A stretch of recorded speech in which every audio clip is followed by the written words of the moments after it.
پیغمبر کی بات دیکھیں تو مانے۔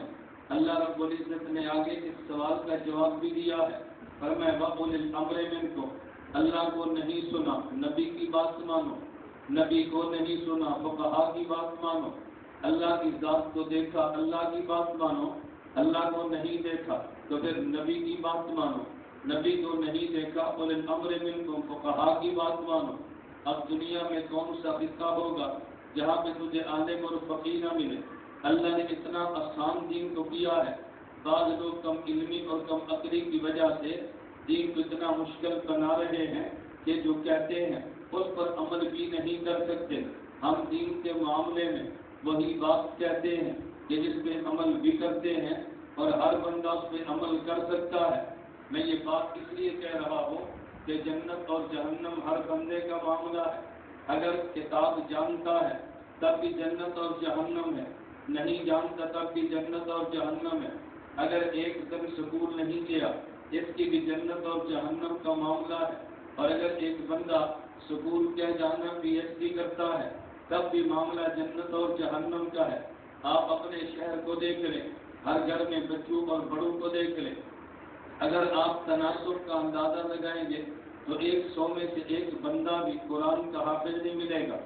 اگر آپ تناسب دیکھیں گے 100 میں سے ایک عورت بھی اچھے تلفظ کے ساتھ قرآن پڑھنے والی نہیں ملے گی، اور اگر آپ تناسب کا اندازہ لگائیں گے تو 500 میں سے ایک بندہ بھی حدیث کو اوپر دیکھ کے پڑھنے والا نہیں ملے گا۔ بلکہ آپ کو تعجب ہوگا جو خود کو اہل حدیث کہتا ہے وہ بھی حدیث دیکھ کر نہیں پڑھ سکتا۔ چلو جو نہیں کہتا وہ تو نہیں کہتا، جو خود کو اہل حدیث کہتا ہے وہ بھی اوپر دیکھ کر حدیث کو پڑھ نہیں سکتا۔ ایک دو کو رکھ لینا اور ہے لیکن احادیث کو پڑھ لینا اور ہے۔ میں ایک بات آپ کی خدمت میں عرض کروں گا، اگر کوئی بندہ آپ کو ملے اور آپ کے مسلک پہ تنقید کرے، جو تنقید نہیں کرتا ہم اس سے بحث نہیں کرتے، لکم دینکم ولی دین، تم اپنے دین پہ عمل کرو، ہم اپنے مسلک پہ چل رہے ہیں۔ لیکن جو بندہ اٹیک اور اعتراض کرتا ہے تو جو اعتراض کرے اس کو اعتراض سننا بھی چاہیے، جو بندہ تنقید کرے اس کو تنقید سہنی بھی چاہیے، جو بندہ سوال کرتا ہے اسے سوال سننا بھی چاہیے۔ لوگ کہتے ہیں نہیں ہم تنقید کریں گے مگر سنیں گے نہیں، جو بندہ تنقید نہ کرے میں اس سے بحث نہیں کرتا، لیکن جو بندہ خود کو اہل حدیث کہے، تنقید اہل سنت والجماعت پہ کرے، خود کو اہل حدیث کہے، تنقید تیری فقہ پہ کرے، خود کو اہل حدیث کہے، تنقید تیرے امام پہ کرے۔ میں زیادہ بات تو نہیں کہتا لیکن ایک دو سوالات کی خدمت میں عرض کروں گا، یہ سوالات نوٹ فرمائیں، ابھی کریں یا کل کریں، میرے جانے کے بعد تو مولوی صاحب آئے تو ان سے کریں اور جب جواب دے تو پھر مجھے بتائیں۔ گالیاں دینی آسان ہے، اعتراض ممبر پہ کرنے بڑے آسان ہیں، ذاتیات پہ بکنا بڑا آسان ہے، لیکن دلائل سے بات تو کرنی چاہیے۔ ایک سوال آپ یہ کریں گے کس سے کرنا ہے؟ جو اہل حدیث کہے اور تنقید کرے، جو تنقید نہیں کرتا اس سے بحث نہیں کرتے، جو تنقید کرتا ہے اعتراض کرتا ہے، تیرے امام پر اعتراض کرتا ہے، تیری فقہ پہ اعتراض کرتا ہے، تیرے خلاف اسٹیج لگاتا ہے، آپ اسے ایک سوال کریں بھائی آپ قوم ہے، وہ کہے گا جی اہل حدیث، آپ اس سے پوچھیں اہل حدیث سچا یا جھوٹا، کیا پوچھیں گے؟ بولیے کیا پوچھیں گے؟ میں تنقید نہیں کر رہا، اس سے پوچھیں، وہ سچا کہہ دے ہم سچا مان لیں گے، وہ جھوٹا کہہ دے ہم جھوٹا مان لیں گے، ہماری کوئی بحث تو نہیں ہے نا۔ آپ اس سے پوچھیں اہل حدیث سچا یا بولیے کیا پوچھیں اہل حدیث سچا یا؟ اب ظاہر ہے مجھے تو نہیں کہہ سکتا میں جھوٹا ہوں، اس نے کہنا نہیں میں تو سچا ہوں، اس نے کہنا بھی سچا اہل حدیث کسے کہتے ہیں، اس نے کہنا مجھے نہیں پتا، آپ کہنا تجھے نہیں پتا میں بتاتا ہوں، وہ کہے گا جی کسے کہتے ہیں۔ یہ بات یاد رکھنا، کوئی بندہ فن حدیث کا ماہر ہو اور خود کو اہل حدیث کہے تو سچا ہے، اور حدیث کا ماہر نہ ہو اور خود کو اہل حدیث کہے تو جھوٹا ہے۔ حدیث کا ماہر ہو کہے اہل حدیث تو بولیے نا سچا ہے، اور حدیث کا ماہر نہ ہو اور خود کو اہل حدیث کہے تو جھوٹا ہے۔ آپ اس سے پوچھے بتاؤ احادیث کی قسمیں کتنی ہیں، بتاؤ ان قسموں کا معنی کیا ہے، بتاؤ ان اقسام کے احکام کیا ہیں، بتاؤ محدثین کے طبقات کتنے ہیں، بتاؤ کتب حدیث کی اقسام کتنی ہیں۔ جب یہ سوال کریں گے وہ تمہیں جواب نہیں دے گا، اس لیے میں نے کہا اگر فن حدیث کا ماہر ہو خود اہل حدیث کہے تو سچا اور فن حدیث کا ماہر نہ ہو اور خود اہل حدیث کہے تو یہ بات سمجھ آ جائے گی؟ اچھا نہ سمجھ آئے تو ایک مثال دیتا ہوں. مجھے ایک بندہ کہنے لگا میں نے بیان کیا, میں نے اس کے دلائل دیے, مجھے کہتے ہیں مولانا صاحب آپ کی بات بھی مجھے سمجھ نہیں ہے. میں نے کہا چلے میں آپ سے پوچھتا ہوں آپ کا نام کیا ہے؟ اس نے اپنا نام بتایا. میں نے کہا تمہاری قوم کون سی ہے؟ کہتا جی ہماری قوم بھٹی ہے. میں نے کہا تم بھٹی ہو کے تم نے دیوبند سے شادی کی ہے, تم بھٹی لڑکی سے شادی کیوں نہیں کرتے؟ اس نے کہا جی تیری بیوی تو بھٹن ہے. میں نے کہا نہیں تو جھوٹ بولتا ہے, تیری بیوی تو دیوبند ہے. مجھے کہتا ہے نہیں مولوی صاحب میری بیوی بھٹی ہے. میں نے کہا بالکل جھوٹ بولتا ہے, دیوبند ہے. مجھے کہتے ہیں آپ کو کیسے پتا ہے؟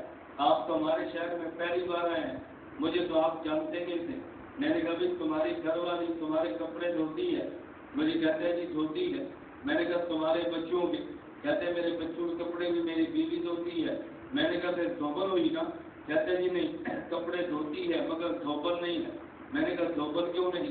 کہتے ہیں کپڑے دھونے سے کوئی بندہ دھوبی نہیں بنتا, کپڑے دھونا پیشہ ہو تو پھر دھوبی بنتا ہے. میں نے کہا رفع ذہن کی ایک حدیث یاد کرنے سے اہل حدیث نہیں بنتا, حدیث کے فن کا ماہر ہو تو اہل حدیث بنتا ہے. حدیث کا ماہر ہو تو اہل حدیث بنتا ہے. میں نے کہا ایک لڑکے کو میں دیکھتا ہوں, اس کے سر پہ پگڑی ہے, چہرے پہ داڑھی ہے, اس کے ماتھے پہ نماز کا نشان بنا ہے. ہم کہتے ہیں بھائی آج اچانک ہمارے قاری صاحب نہیں ہیں, آپ نماز پڑھا دیں. کہتا نہیں جی میں تو قاری نہیں ہوں, میں نماز نہیں پڑھاؤں گا. میں نے کہا پھر تو نے داڑھی کیوں رکھی ہے, تیرے سر پہ پگڑی کیوں ہے؟ تو نے کہا جی میں قاری صاحب تو نہیں ہوں, ہمارے محلے میں تبلیغی جماعت آئی تھی, میں نے ان کا بیان سنا تھا, ان کے ساتھ 4 ماہ کی گائے بن گیا تھا. یہ 4 ماہ کی برکت ہے کہ میرے سر پہ پگڑی اور میرے چہرے پہ داڑھی ہے. میں نے کہا جب تو تبلیغی جماعت میں گیا تو نے جماعت میں جا کر کچھ صورتیں نہیں پڑھی؟ اس نے کہا جی میں نے صورتیں پڑھی ہیں. میں نے کہا کتنی صورتیں پڑھی ہیں؟ آپ بتاؤ جماعت میں کتنی صورتیں یاد کراتے ہیں؟ جی 10. تم نے وقت لگایا, میں نے وقت لگایا. 10 نہیں یاد کراتے, 11 یاد کراتے. کتنی یاد کراتے ہیں؟ سورت فاتحہ صورت نہیں ہے؟ سورت فاتحہ بھی صورت ہے, 10 آخر میں بھی ہے. تم ڈرتے ہو کہ 11ویں میں ثابت ہو جائے. کتنی بات سے 11ویں ثابت نہیں ہوتی, 11ویں ثابت کرنے کے لیے زور لگانا پڑتا ہے. میں ایک بات کی کہہ رہا تھا, کتنی صورتیں یاد کی ہیں؟ بولیے نے کتنی یاد کی ہیں؟ میں نے کہا تو 11 صورتوں کا حافظ ہے, اب بھی تو قاری نہیں ہے. تبلیغی جماعت دیانت والی ہے, یہ وہ بد دیانت تھا, یہ دیانت دار ہے. میں نے کہا تو 11 صورتوں کا حافظ ہے. کہتا جی مولانا صاحب 11 صورتیں یاد کرنے سے بندہ قاری نہیں بنتا. قاری اسے کہتے ہیں جو قرآن کا ماہر ہو. قاری اسے کہتے ہیں جو قرآن کا. میں نے کہا ہمارا دیانت والا ہے, یہ 11 صورتیں یاد کر کے بھی خود کو قاری نہیں کہتا تو بد دیانت ہے. تجھے ایک حدیث کی زبانی یاد نہیں, خود کو اہل حدیث کہتا ہے. میں نے کہتے دیانت اور بد دیانتی میں فرق کہتے ہیں. بات سمجھ آئی؟ آپ کیا پوچھو گے اہل حدیث سچا یا بولیے نا کیا پوچھو گے, سچا یا جھوٹا؟ میں بھی وہ بات نہیں کر رہا جو تمہاری کتابوں میں لکھی ہے, میں وہ باتیں نہیں چھیڑ رہا. میں تو موٹی سی بات کہہ رہا ہوں, اہل حدیث سچا یا جھوٹا. اگر کہ وہ جھوٹا تو بات ختم ہوگی, اگر کہ سچا آپ نے کہنا ہے اہل حدیث اسے کہتے ہیں جو حدیث کا ماہر ہو. اچھا ممکن ہے وہ سوال آپ پر بھی کر دیں, بھائی تو اہل سنت سچا یا جھوٹا؟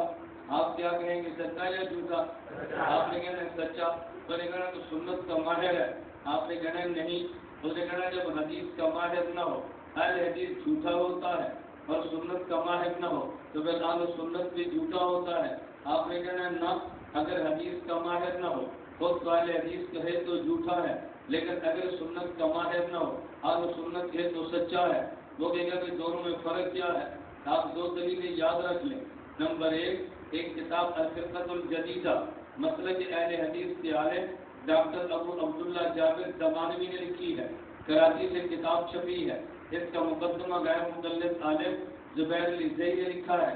اس مقدمے کے شروع میں لکھتا ہے, کہتا ہے تفسیر کے ماہر کو اہل تفسیر کہتے ہیں, تاریخ کے ماہر کو اہل تاریخ کہتے ہیں, حدیث کے ماہر کو اہل حدیث کہتے ہیں, سنت کے عامل کو اہل سنت کہتے ہیں. نہیں سمجھا؟ تفسیر کے ماہر کو اہل تفسیر کہتے ہیں, حدیث کے ماہر کو اہل حدیث کہتے ہیں, اور